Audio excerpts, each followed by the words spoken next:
Muchas gracias, señor presidente. Indudablemente que la gesta de Malvinas nos tiene que seguir, a pesar de ya haber pasado el 2 de abril, nos tiene que seguir ocupando lugares para hablar de estos temas tan importantes y que en algunos sectores se empeñan en querer borrar de la memoria, ¿no? Escuchaba cómo el senador de los Andes hablaba orgulloso de sus héroes de Malvinas.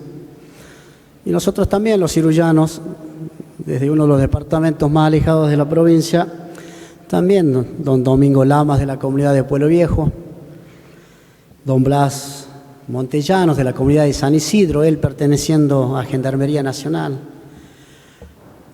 o de Esteban Zambrano de la comunidad de Rodeo Colorado, que era el que más conocíamos nosotros, el que vivía junto a nosotros, después de Malvinas, que formó su familia. Y nos vamos dando cuenta los cirullanos que todavía nos falta, como quizás a muchos otros sectores de la sociedad, todavía terminar de armar esa historia, ¿no?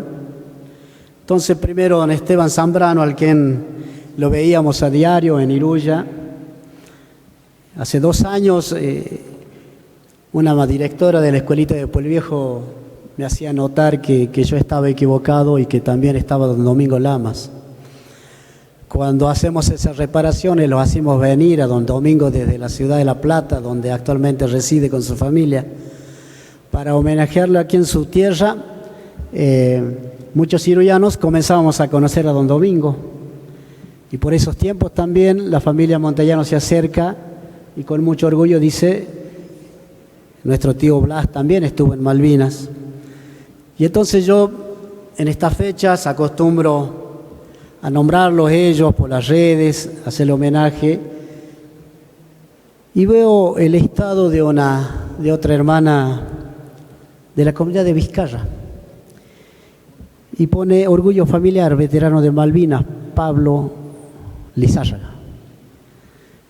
O sea, tenemos otro combatiente más en Iruya, y que no lo teníamos porque salvo Esteban volvió a vivir en las comunidades. Y hace 2 años también, mientras esperábamos el comienzo de los actos en la plaza de reconocimiento y de homenaje a don Domingo, a don Esteban, a don Blas, se acerca Anacleto Ramos y me dice: Walter, pensar que por poquito nosotros también nos fuimos. Ellos lo toman con esa palabra, por poquito nos fuimos. Ellos habían recibido la notificación de hacerse presente el regimiento de San Salvador de Jujuy unas semanas antes del rendimiento de nuestras fuerzas, ¿no? Ellos ya estaban, Anacleto Ramos, Miguel Canchi, entre otros, no recuerdo los nombres, pero ya estaban prestos y ya estaban en San Salvador y Jujuy esperando el tren que los llevara hacia zona sur y que los llevara a Malvinas. Más allá de esta historia, lo que quiero significar y volver a insistir una vez más es: como miembros de nuestras comunidades, no se han escondido en sus cerros donde vivimos, ¿no? No han hecho lo que muchos otros han hecho: esconderse, negarse, sino que al llamado de la patria estaban presentes, como lo han hecho desde el comienzo de la República Argentina, ¿no?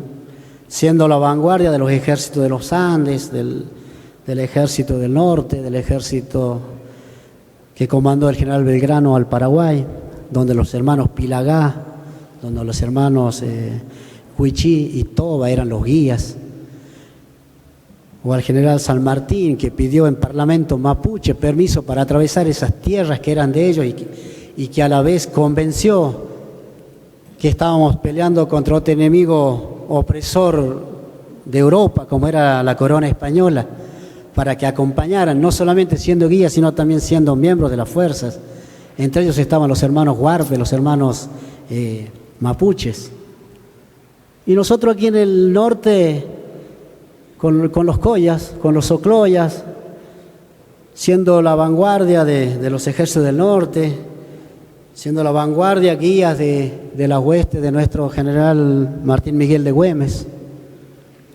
Y si, sin lugar a dudas, si la patria estuviera en peligro, sin lugar a dudas los pueblos originarios contribuirían nuevamente, porque están convencidos que estas son sus tierras desde más antes de 1810, desde más antes de la llegada de los españoles. Por eso siempre van a estar, por eso nosotros con orgullo decimos, señor presidente, en esta guerra sangre colla, sangre irullana estuvo presente.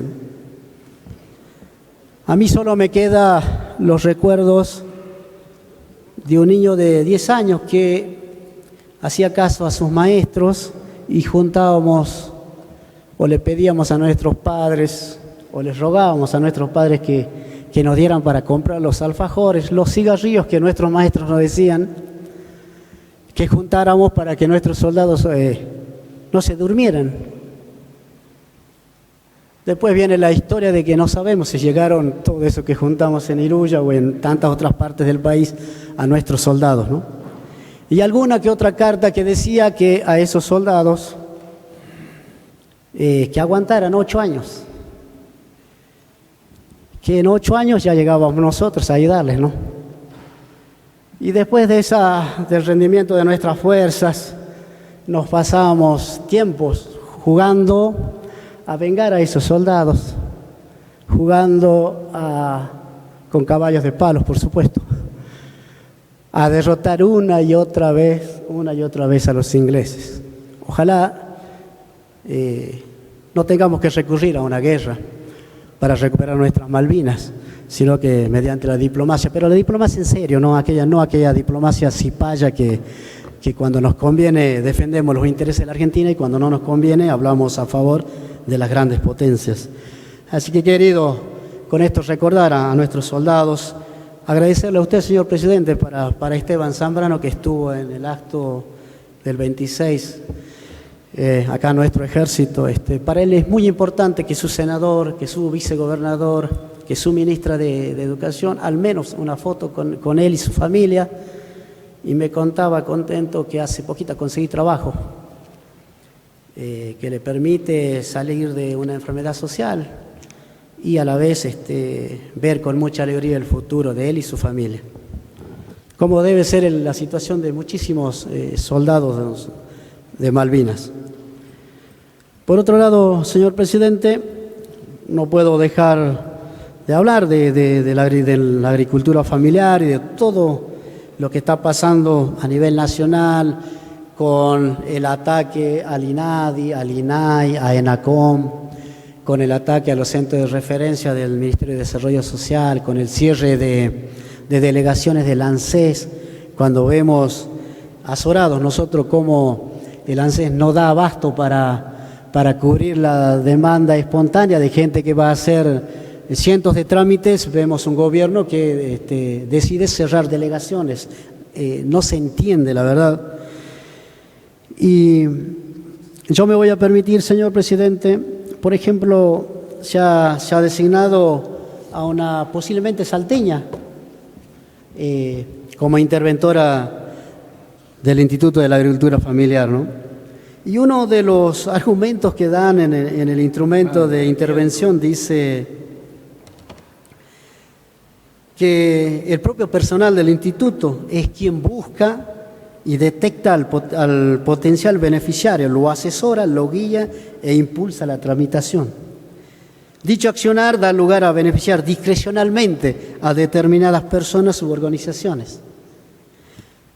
La gente la verdad que no entiende. Yo el otro día decía que para atender alrededor de las 10.000 familias registradas como agricultores familiares, debe haber más sin lugar a duda, necesitaban más asistencia técnica todavía para poder darle valor agregado a sus productos, para poder producir más, para poder, en resumen, vivir mejor.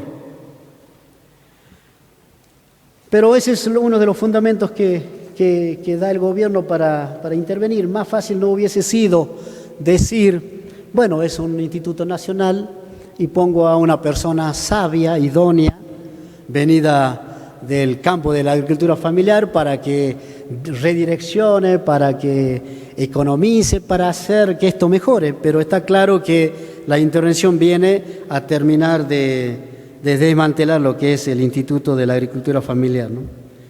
Pero también voy a decirles, leerles un comunicado de la Coordinadora de Organizaciones y Comunidades Collas Autónomas de la provincia de Salta, la Collamarca, una de las tantas organizaciones territoriales, sin lugar a duda una de las más importantes de la Argentina, pero orgullosamente una de la cual yo vengo, ¿no? Con más de 80 comunidades nucleadas y con un territorio de más de 1 millón de hectáreas donde se desarrolló y se conserva los más altos valores de la biodiversidad, fuente de vida y valor de nuestra existencia, repudiamos enérgicamente las políticas que está llevando a cabo el presidente Milei con los pueblos indígenas y campesinos de la República Argentina. Rechazamos los dichos del vocero presidencial y las réplicas del presidente Milei al calificar a trabajadores del Instituto Nacional de la Agricultura Familiar de empleo político. Somos fieles testigos que con su trabajo noble, responsable, caminando por nuestros cerros, nieves, cruzando ríos y viajando en cajas de camioneta, han llegado a nuestros campos a dignificar nuestra labor como pequeños productores, artesanos, pertenecientes al pueblo Colla. Señor presidente Milei, gracias al acompañamiento técnico del INAFSI, logramos conocer y acceder a nuestros derechos constitucionales, al mejoramiento de nuestras huertas familiares y comunitarias, garantizando la seguridad alimentaria, mejorar la sanidad y genética de nuestra ganadería, acceso al agua corriente a domicilio y para riego, elemento vital para el desarrollo. Acompaña junto a otras instituciones nuestro proceso de organización para la comercialización de nuestras artesanías. Más de 40 toneladas de papines andinos y cítricos llegan a diferentes ferias, almacenes, cooperativas y mercados de la Argentina, siendo este el camino a continuar para el desarrollo de nuestro pueblo. El ajuste, los despidos, el desmantelamiento del Instituto Nacional de Agricultura Familiar Campesina e Indígena y el Consejo Nacional de Agricultura Familiar no son la casta que usted califica. El pueblo Colla, Cuyamarca, una vez más dice no al vaciamiento de organismos nacionales que desarrollan e implementan políticas públicas para los sectores más vulnerables, invisibles y sin voz. Muchas gracias, señor presidente. Gracias, señor senador. Tiene la palabra el